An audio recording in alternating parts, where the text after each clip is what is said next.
Hi guys, Russ here from Wilson Land and Cattle Company. We're going to talk about a foam sprayer that I built for my sprayer, and it also acts as a marker for frost seeding on the side-by-side. It acts as a marker for a corn planter and a grain drill. So it's multi-purpose. Don't forget to subscribe, like, comment, share with a friend.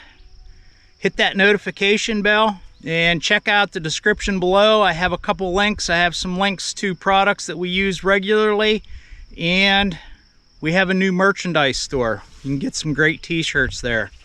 This here's kind of a homemade sprayer as well, and I'll walk you through it. It's not anything big deal. It's just basically a tank, control, and a roller pump. Just set on a frame with some angle iron booms on it. We have a boomless spray nozzle on it as well, so we can use spray fertilizer if we want to. The main focus today is going to be on our foam sprayer. I have two here. This here's my first model that I built. It's just basically a hand pump sprayer tank, a mini pump that you would use for whenever you're fishing to keep air into your minis to keep them alive, and then it goes down into a stone, an air stone like you would find in a fish aquarium, and it makes bubbles and it comes up through and comes out the top. That was my first foam marker. It worked fairly well, except for that there probably could have used another mini pump on it to get more airflow. And now I've seen a lot of folks building these out of air compressors that you buy at Walmart for 20-30 bucks. Well, those air compressors are not designed to run for extended periods of time. If you look at the directions, they're only designed to run for 1 or 2 minutes at a time, and then it needs to be shut down and cooled off. And what happens is, over a short period of time, you burn them pumps up relatively quickly. The one that we just made, it's a remote controlled unit. There's a cord that runs back to the battery. I have it on, there's a plug up there because I use it for different things. We bought a mini pump off Amazon. I'll get you a link for this. This pump was $27. It's a 12-volt pump for aerating fish aquariums. Like if you're going portable with it, that aerates the fish aquarium if you're trying to move fish. Then we come into a needle valve. That's what we control our foam with. And then it comes back around into a check valve. I put that check valve there because there's a little bit of pressure whenever you shut this off, and I don't want that soap to come back into the pump. And then it comes around and down into the tank, and then there's a stone in there like you'd find in an aquarium to make bubbles. And then this here is just a hand pump sprayer tank. And then I just have 2 bands on it, and then it hooks on. There's a bolt on the other side there. You can see it there. You just take those 2 nuts off there, and that comes right off as one unit.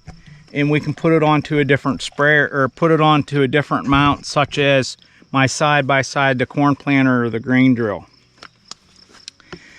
And then from the tank, there's nothing that goes down into the tank from here. The foam just comes up out. We have cam lock adapters. I have 2 of them here. That way we can take the top off of it. I have a little bit of a leak here. I'm going to have to fix it. But we unscrew that to get our concentrate. And I used to use Dawn dish detergent. It works fairly well, but it has a tendency to disappear pretty quickly. This stuff here will last for up to an hour. It's Drexel foam marker concentrate, and if you can get it in a smaller quantity than a gallon, I would suggest that, because you only need approximately 2 ounces in a gallon and a half. Okay, we got our water in there, our concentrate, and we turn our pump on, the foam comes through here, and I put this valve on here. I didn't know if I was going to need it, and that's something that you do not need if you have your needle valve here to control at the pump. Then it comes down in to an inch pipe. The inch pipe has a bracket, and then there's another bracket down here, and it comes out into a cam lock. That cam lock comes off, that way this pipe here can stay with the sprayer. And I have another unit that hooks onto there for the grain drill, the corn planter, and the side-by-side. We run across the 3/4 inch garden hose. We run it clear out to the end here, and then just elbow it down. And I have a female garden hose end, and then this here is just a pop bottle. And then I put a screen up in here that helps capture some of this foam. It drops it down in a blob. Now, if you get your concentrate mix too rich, or you get too much concentrate in there, it just wants the tendency to want to run out. So don't overdo it with the concentrate or Dawn dish detergent. You only need maybe 3 ounces of Dawn dish detergent in 1.5 gallons. We have our remote. Let's turn it on, see how it works. It's a pretty quiet pump. I have it already adjusted.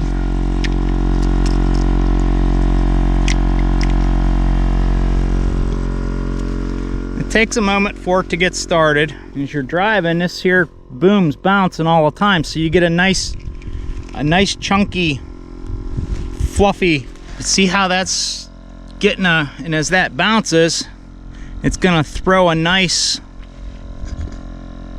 blob down. And you can adjust it to whatever you want. I like to have a spot about every 10 to 15 feet. This thing sure is nice for spraying and have on the corn planter, the grain drill, in areas that you can't see, because we're 100% no-till, and it makes it a lot easier to see where you've been. And turn it on and off with our remote. That's a $10 option, I believe. I'll put links in the description for the remote control and the pump and the needle valve. The cam locks, you can pick them up most anywhere. I'll see if I can get the links to the cam locks, I'm not sure. Okay, that's the foam sprayer, guys. And while we're here, let's talk a little bit about where we're at. This here's my lease property, and it's basically been fallow we've been grazing it for a couple years, but grazing isn't coming back quick enough for us. I'd like it to be back a lot quicker. It's not nearly productive enough in order to do anything with it. So what we did is we come in with a burn down herbicide. We sprayed it today, and we'll come in here later this week. Today's Tuesday. We'll come in later this week, and we're gonna drill sorghum, Sudan grass, cowpeas. We're gonna put clover, timothy, fescue, some turnips. Just a mixture of things to try and get this to where it's half decently productive for whenever we're gonna graze it this year, and hopefully we can get it back to where it's half decent.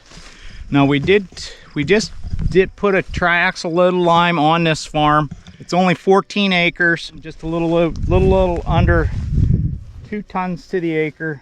And then we'll see how that does. We're gonna do take a soil sample and this fall, and if it's not coming up quickly enough, we're gonna take another we're gonna put another load of lime on it, see if we can get it to come back.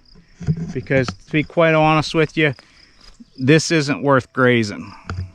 For me, it's not worth grazing. I need forage in order to be able to get the soil life and whatnot back into this soil.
Okay guys, that was the foam sprayer pretty much. If you have any questions or any comments, post them in the comments below. Don't forget to like, subscribe, comment, hit that notification bell for weekly videos. Check out the description below for links to the air pump, the needle valve, and the remote control, as well as check out our merch store. We'll talk to you later. We'll see you on the next one.